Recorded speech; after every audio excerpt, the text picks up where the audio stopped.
Okay, so aton tun-an subong ang gradient series.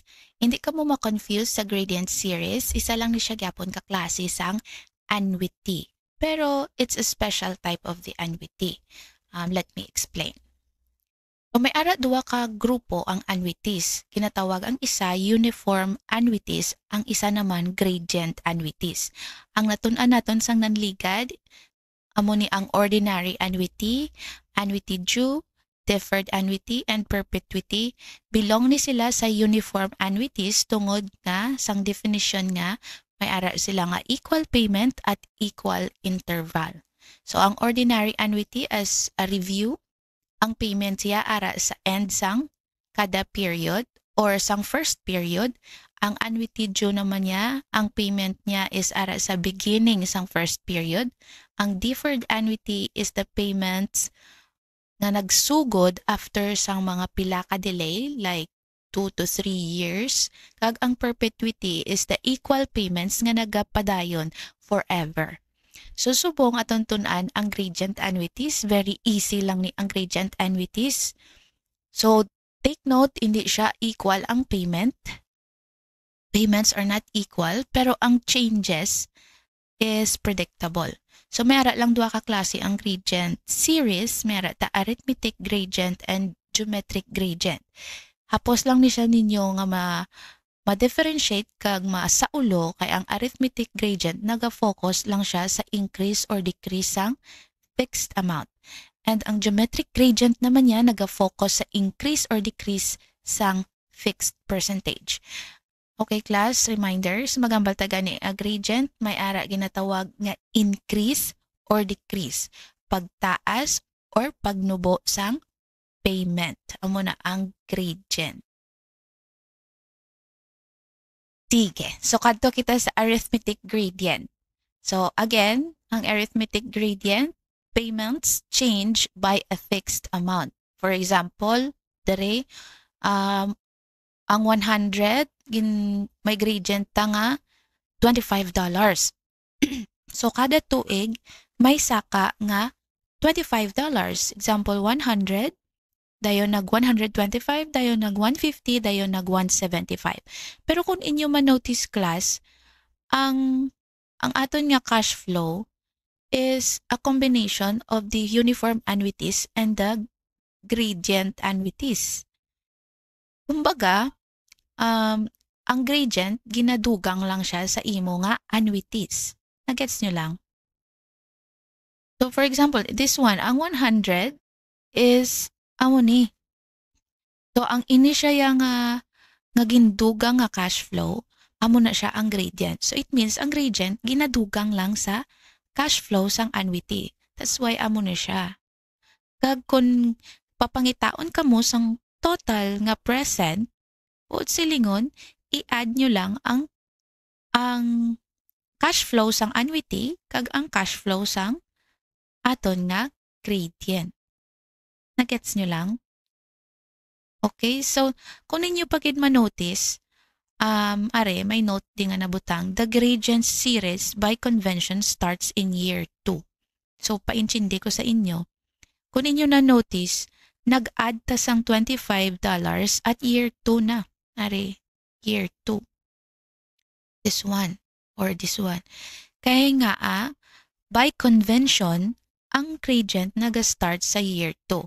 Pero by convention, ang annuity naga-start sa year 1. That's why ang aton 100 nga annuity nag-start sa year 1. Ang aton nga annuity nag-start siya sa year 1 kag nag-additional na ta or nag-start na ta gradients sa year 2. Amo gina inyo dumdumon class. Tapos diri sa year 0 or the now, amo ni siya diri nabutang ang aton nga PT. So para makuha mo ni ang PT, kinanglan ini nga mga cash flow, this one, kinanglan imo na sila idalon pa kadto sa year 0. Dalon mo na siya pa kadto sa year 0. So para madala mo na sila sa year 0, kinanglan nimo nga i-add ang annuity kag ang gradient. So amo ni ang basic nga formula kung magpangita ka sang total present worth.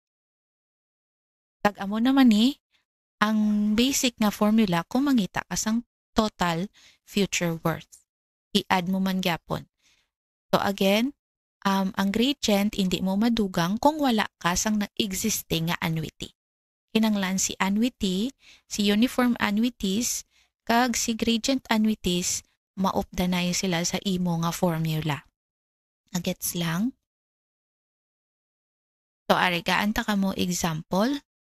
But before that, ipakilala ko danay sa inyo ang formulas. So traditionally, ang aton nga formula is amuni. Muna siya ka lawig. Take note ha, iyan niya sang PG or the present worth of the gradient. So kinanglan mo pa ni i-adan sang formula ni annuity. So natun-an ta naman tuligad kung ano ang formula ni annuity, right? So amo ni siya ang formula ni annuity. Oh. Correct kung nang yun na dumduman.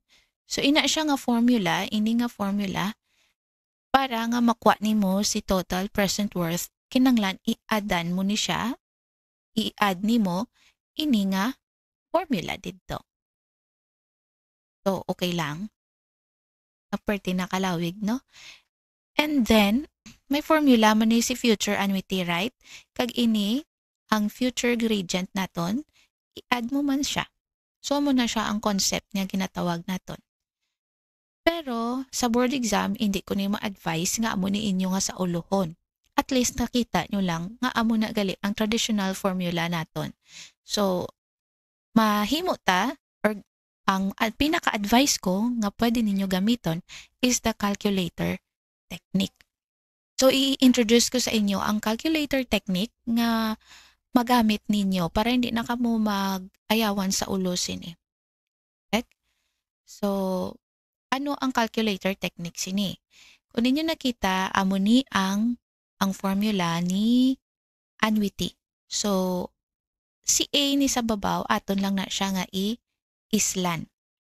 From the word arithmetic, si ini nga word, ang inyo formula nga i-replace di sa babaw sang numerator is also the formula nga ginagamit naton sa arithmetic progression.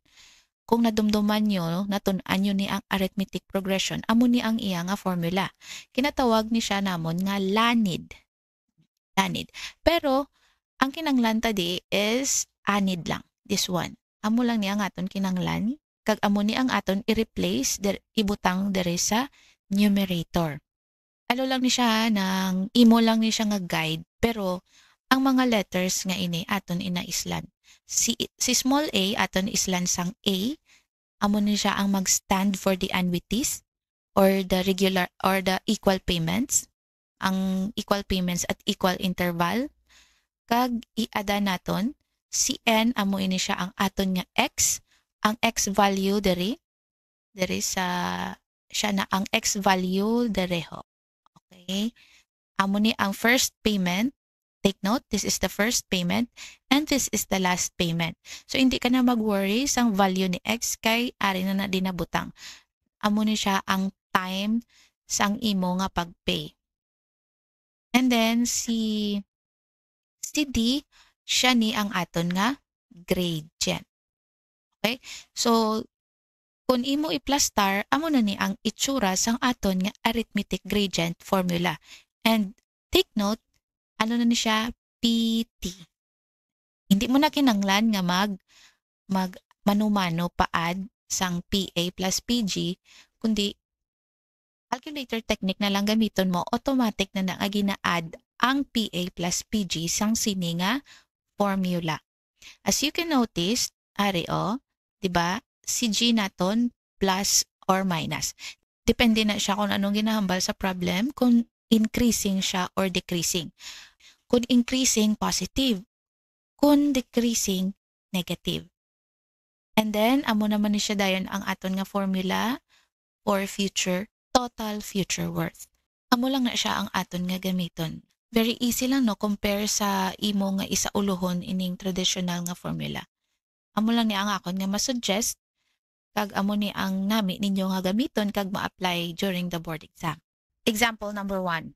Find the present worth of all cash disbursements using gradient interest formulas. If money is worth 18% per annum, annual cash disbursements increases by 2,000 pesos every year thereafter until the end of 5th year.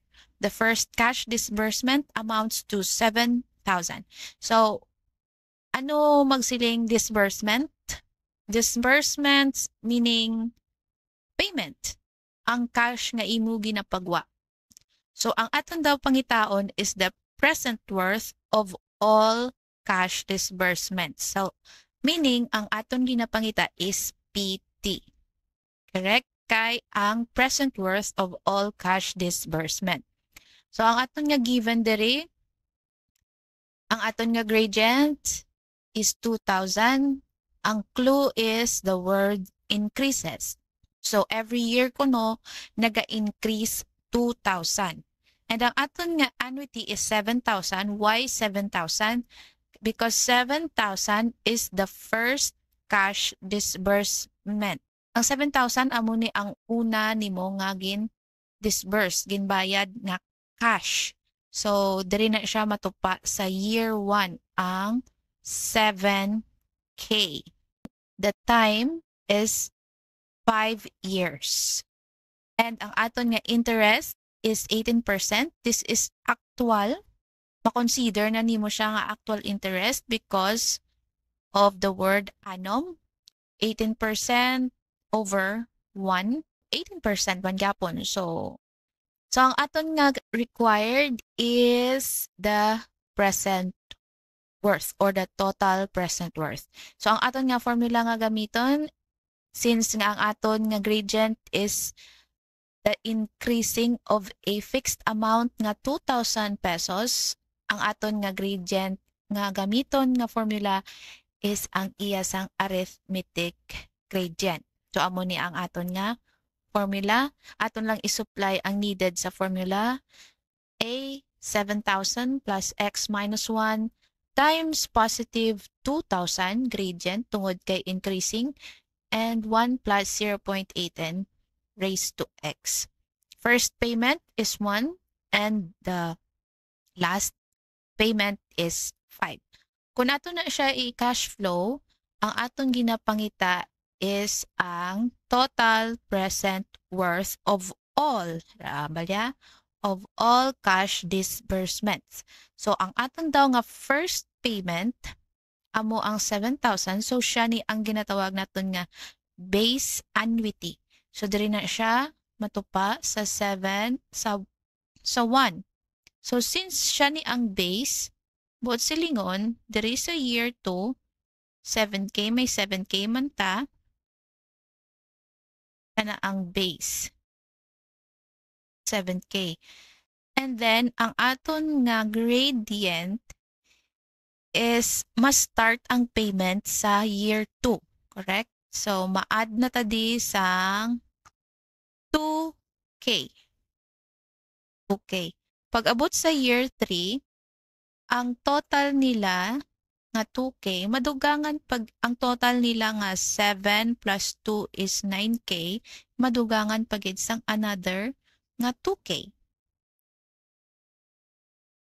Tapos ang total sini nila nga 7 plus 2 plus 2, 7, 8, 9, 10, 11. So madugangan pag another 2K. Kay since nga naga-increase ta by 2 hasta sa year 5. Oh, ma-add naman ta 2K. Kag therefore ini nga cash flow, idalon mo na siya pakadto sa year 0 gamit ang aton nga formula. So ang answer is 32,352.70 pesos. So, amo na siya ha.